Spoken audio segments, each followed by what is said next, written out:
ત્યાં સુધી શું થોડું આપણા ગુજરાતમાં જે ચિત્રના સંગ્રહ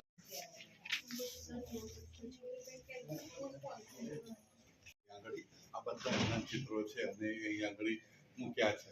તો એમના ગુરુ છે, એટલે જે ટીચર જે એમને બહુ ખાસું ઇન્સ્પિરેશન કરતા અને અહીંયા તમે જોયા.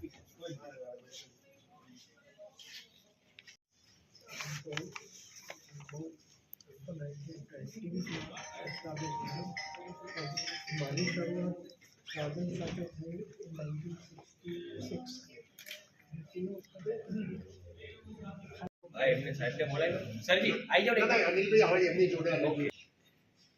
ના કઈ વેચવાના નથી હો બધા, એક પણ નહીં. ના તો આ લોકો તમે પૂછ્યું મને એ લોકોનો એની શરૂઆત. હવે એ શરૂઆતમાં તો એવું છે કે આર્ટિસ્ટો તે વખતે ટ્રેડિશનલ નહીં, એટલે આપણા જે ટ્રેડિશન છે એ ટ્રેડિશનલ, પણ ખાસ જાણે કે they are employed by textile mills. એનું આખું આખી જુદી જ દુનિયા. એમાંથી આપણને એમ લાગ્યું કે આપણે તે વખતે સુબ્રમણ્યમને મળ્યા.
મારે કેવી રીતે આપવો એટલો ઇઝી નથી. મેં શું કર્યું એ આપણે કહી શકીએ કે હું પ્રણેતા હતો ગાર્ડન મિલને ઊભા કરવામાં, પણ ક્રિએટિવ પાર્ટ. એના પહેલાં તો ઓફકોર્સ એમાં વીવિંગ ને બધું થતું. એ મારું ફેમિલી ઓલરેડી એની અંદર હતું 1920થી અને મારી શરૂઆત થઈ 1966 જ્યારે હું ભણીને અમેરિકાથી પાછા આવ્યો. સ્ટેનફર્ડમાં ભણ્યો હતો અને હવે મારે રહેવું હતું અહીંયા, મારે અમેરિકામાં રહેવું નહોતું.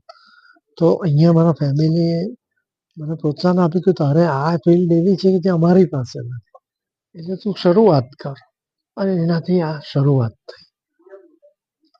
અને પછી તો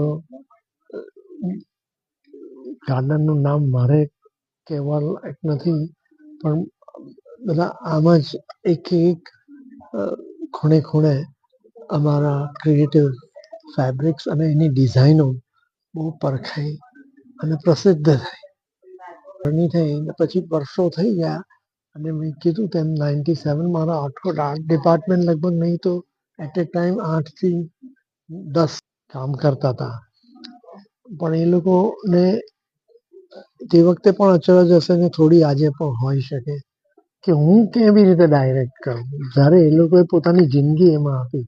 આખું બરોડા સ્કૂલ ઓફ આર્ટ્સ અને એમાં માસ્ટર્સના છોકરા ઇન્ક્લુડેડ કૌશિક અને ધડુક ને બધા જે પહેલા વાર શરૂઆત થઈ. પણ